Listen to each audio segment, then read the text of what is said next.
అదే RTV app వార్తల్ని క్షణాల్లో చదివే అవకాశం ఉంటుంది. ఒక న్యూస్ పేపర్, ఒక టెలివిజన్ ఛానల్ మీ చేతుల్లో ఎప్పుడూ ఉంటాయి. ఏపీలో రాజకీయాలు ఎన్నికలు సమీపిస్తుంది, రసవత్తంగా మారుతున్నాయి. ముఖ్యంగా జనసేన టీడీపీ పొత్తుల్లో భాగంగా ఇటీవల టికెట్లు ప్రకటన కూడా జరిగింది. ఈ నేపథ్యంలో కొన్ని వివాదాస్పదంగా ఉన్నటువంటి టికెట్లు కూడా ప్రకటించిన పరిస్థితి ఉంది. అందులో ముఖ్యంగా పిఠాపురం కూడా ఉంది. పిఠాపురంలో ఇంకా జనసేన పోటీ చేస్తుందా, టీడీపీ పోటీ చేస్తుందని కూడా ఉత్కంఠ పరిణామాలు ఉన్నాయి. కానీ మరో పక్కన ఇక్కడ ఉన్నటువంటి పిఠాపురం మాజీ ఎమ్మెల్యే వర్మ కూడా ఇప్పుడంతా కూడా ఆ ఎన్నికల ప్రచారం ముందే మొదలైనట్టుగా ఇక్కడంతా కూడా కనబడుతుంది. పక్కన జనంలోకి ముందుకు వెళ్తున్న పరిస్థితి ప్రస్తుతం. వర్మ గారు ఉన్నారు, మరిన్ని విషయాలు అడిగి మాట్లాడే ప్రయత్నం చేద్దాం. సార్ చెప్పండి, ఏంటి ఎన్నికలు ఇక్కడ పిఠాపురంలో ఇంకా టికెట్ ప్రకటించడం మొదటి లిస్టులో రాలేదు, కానీ మీరు పక్కన ప్రచారం మొదలెట్టేసినట్టుగా కనబడుతుంది. ఎలా చూడాలండి? టికెట్ ప్రకటన ఏంటి? టికెట్టే మాది. అటు పవన్ కళ్యాణ్ గారు కానీ చంద్రబాబు నాయుడు గారు కానీ ఇద్దరి యొక్క ఆలోచన జగన్మోహన్ రెడ్డి దించడం. దించి స్థానిక నాయుడు ఎవరంటే వర్మ, ప్రజల్లో ఉన్న నాయకుడు ఎవరంటే వర్మ, కరోనా కష్టకాలంలో ఎవరున్నారంటే వర్మ, రైతుల సమస్యలు ఎవరున్నారంటే మేము. అన్ని విధాలుగా ప్రజలతో ఉన్నాం. 49,000 ఇల్లులు డోర్ టు డోర్ క్యాంపెయిన్ చేశాను. 1,70,000 మంది ఓటర్స్ని కలిశాను. ప్రతి ఒక్క ఓటర్ కూడా వర్మ కావాలి, స్థానికుడు కావాలి. చుట్ట చూపు వచ్చి వాళ్ళు ఎవరో మాకొద్దంటున్నారు. ఎట్టి పరిస్థితుల్లోనే తెలుగుదేశం పార్టీ జెండా ఎగురుతుంది, అందులో తేడా లేదు. టిక్కెట్ అన్నారా, చంద్రబాబు నాయుడు గారు మెరిట్కే ఇస్తారు. పవన్ కళ్యాణ్ గారు కూడా నా గురించి తెలుసు, ఇక్కడ ఏ విధంగా పార్టీ బలంగా ఉందో తెలుసు. ఆయన కూడా ఉప్పాడ జంక్షన్లో కులం మతం చూడకండి, కష్టపడేవాడికి పనిచేయండి అని చెప్పి ఒక స్టేట్మెంట్ నన్ను దృష్టిలో పెట్టుకుని ఇచ్చారు. ఇవన్నీ కూడా చూస్తున్నారు మీరు అందరూ. ప్రజాభిప్రాయం వర్మ గెలవాలి, మా స్థానికుడు గెలవాలి, నిరంతరం మాతో ఉండి వర్మ గెలవాలి, అది ప్రజాభిప్రాయం. అంటే ఇటీవల ఫ్లెక్సీలు కూడా మొత్తం పిఠాపురం నియోజకవర్గం అంతా సంచలనంగా మారింది. లోకల్ నాన్ లోకల్ ఫీలింగ్తో ఫ్లెక్సీలు కూడా రావడం జరిగింది. అంటే మీరు చేసిన అభివృద్ధి కావచ్చు అన్నీ కూడా ఫ్లెక్సీల్లో చూపించడం జరిగింది. ఇవన్నీ కూడా పరిణామాలు ఎలా చూడాలి?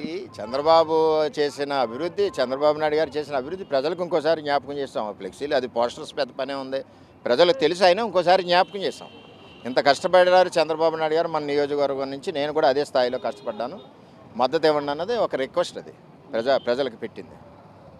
అంటే నియోజకవర్గంలో మరి ఏ విధంగా ఉందంటారు? అంటే జనసేన టీడీపీ పొత్తులో భాగంగా కలిసి ముందుకెళ్తా అంటున్నారు. ఎలా చూడాలి ఇవన్నీ కూడా? ఎలా ముందుకెళ్తున్నారు? అలాగా ముందుకెళ్తుంది అంటే ఇద్దరు ఆలోచన జగన్మోహన్ రెడ్డిని దించాలంటే ఇక్కడ తెలుగుదేశం పార్టీ అభ్యర్థిగా నేను గెలవాలి, ఇక్కడ సీటు గెలవాలంటే నేను.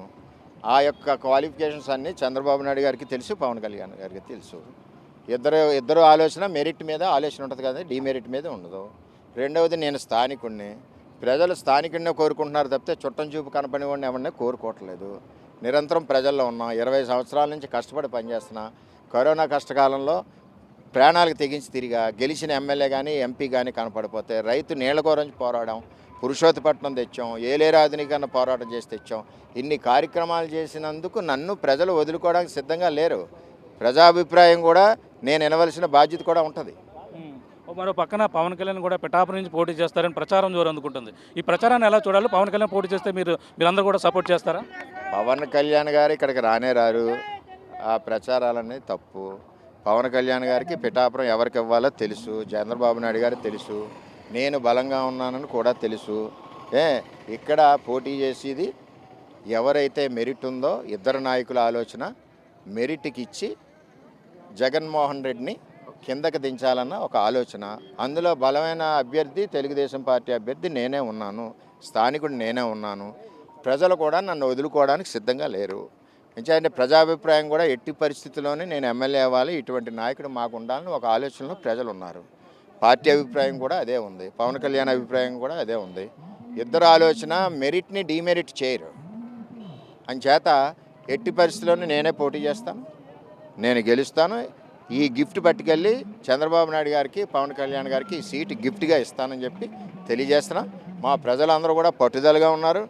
ఇటువంటి వ్యక్తిని వదులుకోవడం ఏంటి, మన కష్టాల్లో ఉండే వ్యక్తిని వదులుకోవడం ఏంటి? 20 సంవత్సరాల నుంచి ప్రజాభిప్రాయం కూడా చాలా ముఖ్యం. అంచేత ఎట్టి పరిస్థితుల్లోనే ఏది ఏవైనా నేనే ఎమ్మెల్యేగా గెలుస్తాను, ఇక్కడ పోటీ చేస్తాను. ఒకవేళ పార్టీ టికెట్ మారితే కనుక మీరేమన్నా ఇండిపెండెంట్గా వెళ్ళే ఆలోచన ఏమైనా ఉందంటారా? ఏంటి మీ ప్రశ్నలు ఏంటి? ఎందుకు మారుతుంది టికెట్? మెరిట్ స్టూడెంట్ మెరిటే. 100కి 70% వచ్చిన మార్కు లిస్ట్ మారుతుందా? మెరిటే. జగన్ దించాలంటే మెరిట్ ప్రకారం వెళ్ళాలి. జగన్ దించాలనే కదా మా నాయకులు ఇద్దరు పనిచేస్తున్నారు, అటు కళ్యాణ్ గారు కానీ ఇటు చంద్రబాబు నాయుడు గారు కానీ. ఆ ఆలోచనలో మెరిట్ స్టూడెంట్ ఎవరు? నేనే. స్థానికుడు ఎవరు? నేనే. నిరంతరం ప్రజల్లో ఉన్నది ఎవరు? నేనే. అందులో ఇద్దరు నాయకులు కరెక్ట్గా ఉన్నారు. మీ ప్రెస్ వాళ్ళే మాకు ఇబ్బందులు పెడుతున్నారు. ప్రజల దృష్టిలో కూడా మేమే, ప్రజల ఆలోచన కూడా వరమే, ప్రజల ఆలోచన కూడా తెలుగుదేశం పార్టీ జెండా ఎగరాలి. ప్రజాభిప్రాయం కూడా ముఖ్యం కదా. నాకు టికెట్ ఇచ్చేయడం గొప్ప కాదు కదా, ప్రజల అభిప్రాయం కూడా తీసుకుంటారు వాళ్ళు. ప్రజల గుండెల్లో ఎవరున్నారో తీసుకుంటారు. అంచేత దీంట్లో ఏ విధమైన ఇబ్బంది లేదు. అంటే పొత్తు ధర్మాన్ని మరి ఇబ్బంది పడే అవకాశం ఉంటుంది కదండి. పొత్తు ధర్మం ఇబ్బంది ఏముంది, మేము పోటీ చేస్తుంటాం, వాళ్ళు సపోర్ట్ చేస్తారు, వాళ్ళు చేసిన దగ్గర మా పార్టీ సపోర్ట్ చేస్తుంది, ఇందులో ఇబ్బంది ఏముంది, ఏమీ లేదు. అంటే ఇప్పుడు ప్రధానంగా చూసుకుంటే ఈ రోజు జరుగుతున్న పరిణామం ఇవన్నీ కూడా ర్యాలీ అనుకోవాలా, ఇది ఒక ఎన్నికల ప్రచారం అనుకోవాలా, ఒక జాయినింగ్స్ అనుకోవాలవి? నేను లేబర్ మనిషిని, పేదవాడి మనిషిని, పేద రైతు మనిషిని, కౌలు రైతుని మనిషిని, ఉపాధి హామీ కూలీ మనిషిని. మా వాళ్ళందరూ కూడా ఎలక్షన్ వచ్చింది, సరదాగా ర్యాలీ పెడతా ఉన్నారు, పెట్టారు. ఈవేళ మొత్తం ఆటో కుటుంబం అంతా కూడా నాతో ఉంది, మాతో జాయిన్ అవుతున్నారు. ఈ వైసీపీ ప్రభుత్వం హెరాస్మెంట్ తట్టుకోలేక వాళ్ళందరూ రోడ్డు ఎక్కారు, తెలుగుదేశం పార్టీ వైపు ఉన్నారు. పోలీసులు హెరాస్మెంట్ తట్టుకోలేకుండా ఉన్నారు. ఆటో కార్మికులందరూ కూడా తెలుగుదేశం పార్టీకి సపోర్ట్గా ఉన్నారు. ఇది నేను 7-8 నెలల నుంచి ఎలక్షన్ స్టార్ట్ చేసి ఈవేళ ఎలక్షన్ ఏంటి, మీరు ఎక్కడున్నారు, మీరు చూడట్లేదు రోజుగానే. మా భార్య తిరుగుతుంది, నేను తిరుగుతున్నాను, మా అబ్బాయి తిరుగుతున్నాడు. ఒక రౌండ్ అయిపోయింది, 49,000 ఇల్లు తిరిగాం, 170,000 మంది ఓటర్లను కలిసాం, మళ్ళీ స్టార్ట్ చేసాం, కలుస్తున్నాం. ఏదేమైనా పిఠాపురం బరిలో ఉండేది మీరే, గెలిచేది మీరే అంటారు? ఏది ఏమైనా పిఠాపురం బరిలో ఉండేది నేనే, గెలిచేది నేనే. ఇద్దరు నాయకులు ఇచ్చేది నాకే. ఇద్దరు నాయకులు ఎటువంటి వ్యక్తులు అంటే సిద్ధాంతాలకు అనుగుణంగా నడిచే వ్యక్తి పవన్ కళ్యాణ్ గారు. కింది స్థాయిలో ప్రజాభిప్రాయంగాకి అనుగుణంగా నడిచేది చంద్రబాబు నాయుడు గారు. రెండిట్లో మెరిట్ ఉన్నది నేను. ఎట్టి పరిస్థితుల్లోనే మాకు ఇస్తారు. అలాగే ప్రజలు కూడా మా వెంటే ఉన్నారు.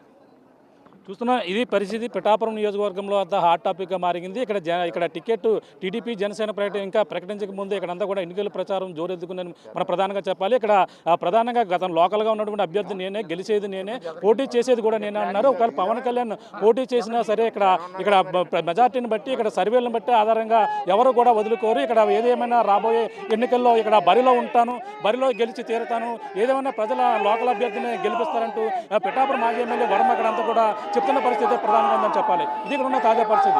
మేము రాముతో ప్రకాష్, RTV పిఠాపురం నుంచి.